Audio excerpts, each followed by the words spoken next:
guys, it's Chevy Sergeant here, and I'm bringing you an update on the Camaro. So kind of just want to give you guys an update on what the situation is. So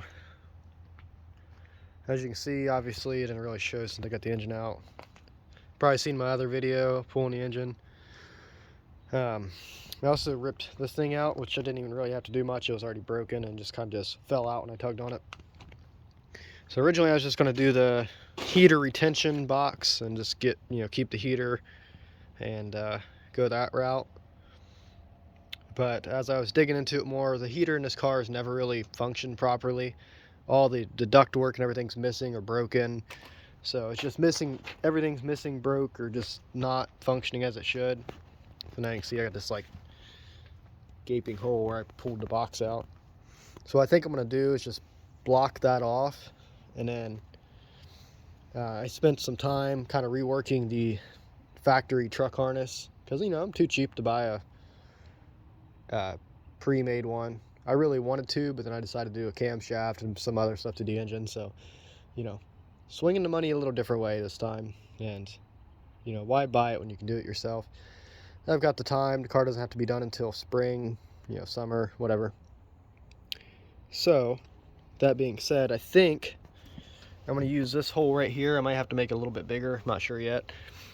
This one kind of sits behind roughly where like the valve cover ish would be on the passenger side, and I think I'm going to run my LS harness through there and kind of pop it out up underneath here somewhere, tuck it up. Same with the fuse box and everything. It's going to be on the passenger side. I also need to go through and I'm going to, so like these are my relays for the fans, and these have actually been like this since the car had a 350 small block in it, because these fans are junkyard fans I scavenged from a fourth gen Camaro out of the salvage yard, and kind of just rigged up back when I had a car with 350 in it. So that being said, these relays I had hooked up to work, and then I had like a little fan kit, and then I reworked it again because I ended up using the feature in the ECM to turn on the fans. But these are just ugly and they're in the way. With the fuse box I'm going to be getting for the LS harness, I'll have plenty of spare relays, so these are going to be rerouted inside the car, so that'll clean that up a bit. I'm going to clean up all the factory wiring. I got some miscellaneous stuff, old accessories, just random wires. Everything's the same color, so catch the car on fire before you figure anything out. But so what I'm going to be doing is I'm going to take the fenders off, just kind of gut the firewall so I can clean it up, paint these fender wells, paint the insides of the fenders, paint this cowl area. So that way when you pop the hood, it just looks, actually like somebody put some care into it. The body, we're just going to leave that for another day. This is like a 10-year project, going on 10 years now. So I don't like how I did my quarter panels. I'll probably cut them out and redo them with full quarters. The partials that I have just kind of booger welded in back when I had my Harbor Freight welder. So looks like crap, but it serves its purpose. The quarter panel's in there somewhat. So anyway, here's the harness. I was making a video on how I thinned it out and what I took out of it. It looks like still a mess of spaghetti right now, but it's kind of just in the beginning phases. So I'll kind of give you guys a rundown of my plan. Normally the harness would come up over top the engine, and it would come around and kind of sit in this area on a Silverado. You have your fuse box right here and everything, and that's actually how it still is on my square body. But I have plenty of room to be able to run it that way, and it doesn't look bad because I'm using the factory fuse box. Now in this car I don't have much room, so I had like the truck fuse box in here, and it was kind of just flopping around. Computer was kind of just flopping around down here. It was just terrible. So I think what I'm going to do, sorry, I was just looking at something. I think what I'm actually going to do is take my my harness. I kind of rerouted the wiring. I took it all apart. I want to route it back behind the engine through the firewall, and then now it's going to come out. So computers in the car come out, driver's side, passenger side, and then we're going to have like the miscellaneous other wires. So I kind of show you that on here. Here's where the computer is going to go. All these wires are what I have left for what needs powered into a fuse box.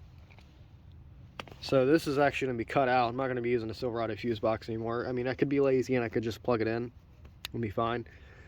But if you look, this is, you know,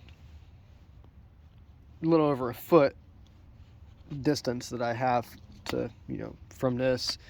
So I'm thinking this is probably going to be popping out of the firewall somewhere like right around here. So this ain't going to cut it. So what I'm going to do is I'm going to take every single one of these wires that I need. I got to pin them out, figure out which ones they are, label them, and then I'm going to extend them up to here somewhere. And if you look, I have like all these scraggly wires that are sticking out. So like some of these are my OBD2 port, check engine light. These two are my fan signal wires.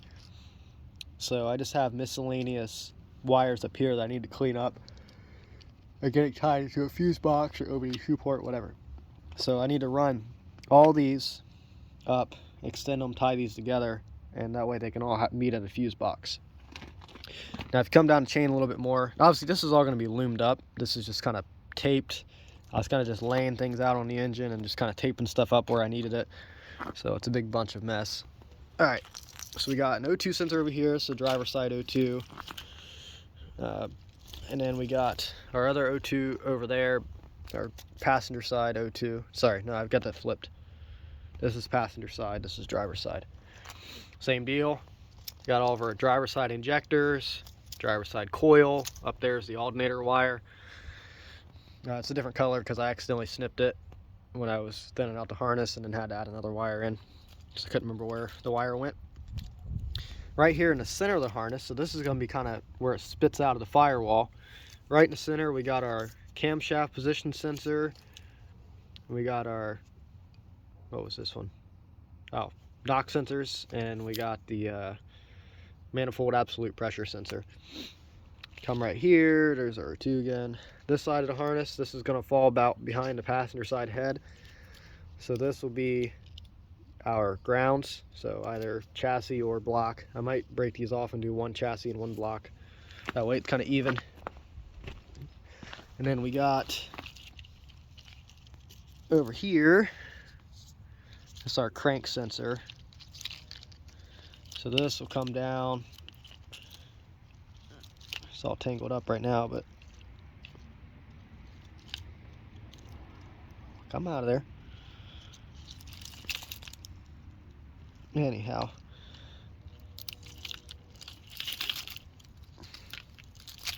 try to do this one-handed. Okay, crank sensor. So yeah, it needs loomed. So this crank sensor is going to drop down behind the starter, obviously. So that's going to go connect to the crank sensor, and then we got our ejector wires for the passenger side and coil. And then you come up here. This is for our,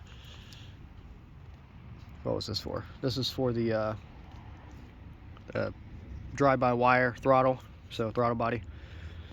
And then we got the mass airflow sensor, which this I left a lot of like just random length in this because I'm gonna have to I'm not sure exactly where my mass airflow sensor is going to be routed yet, so I'll probably wind it up, tape it up, whatever, shorten it however I need to accommodate where my cold air intake is going to be. Because if you look, before I had like, if you look at the pictures, I had like throttle body and then like immediately like a filter, like the mass airflow and the filter, which is just terrible. It's not a good setup. So what I think I'm going to do now is either come off out this way or out this way. Not real sure yet how I'm going to route it. Just going to kind of play with it. I got to get a kit first. So again, I'm going to block off the firewall, clean all that up. I think what I am going to do is I do kind of want to have heat in this car, but I've seen they have these like little hot rod heater boxes. And they literally just have like two connectors for like a heater cord built into the middle, and they have like a few ducts on the top, and then like built-in fans. So you just wire them in, and they have like a little speed control switch. You run your heater core hoses through the firewall to it, and then they have like these little vents on top. So I was thinking what I can do is take my original defrost vents and just run some duct work up to the defrost, and that'll kind of be my defrost, because I don't really need like heat. I might plan on driving it in the winter, but I'd like to have it as an option. But I'd also like to be able to defrost my windows if it starts raining or something get caught in a storm. So anyways, I think that's going to conclude the video here. Again, I just wanted to give you guys a quick update and run you through the plans for the car. The engine's still sitting in the garage. I'm awaiting a camshaft and the gasket kit and all those things. I got to get the funds together to be able to get those. So that's what that's waiting on. I'm just going to continue to clean up parts and do the harness. Again, I just want to get this together for Good Guys this July.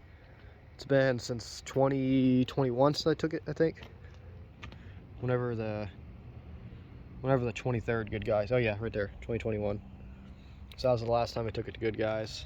So I'll probably drop the suspension down. The back, that'll be easy, but the front I gotta cut some springs or heat them up or something. Anyhow, that's gonna be all for today's video. Thanks for watching. Chevy Sergeant here, and I'll see you guys next time.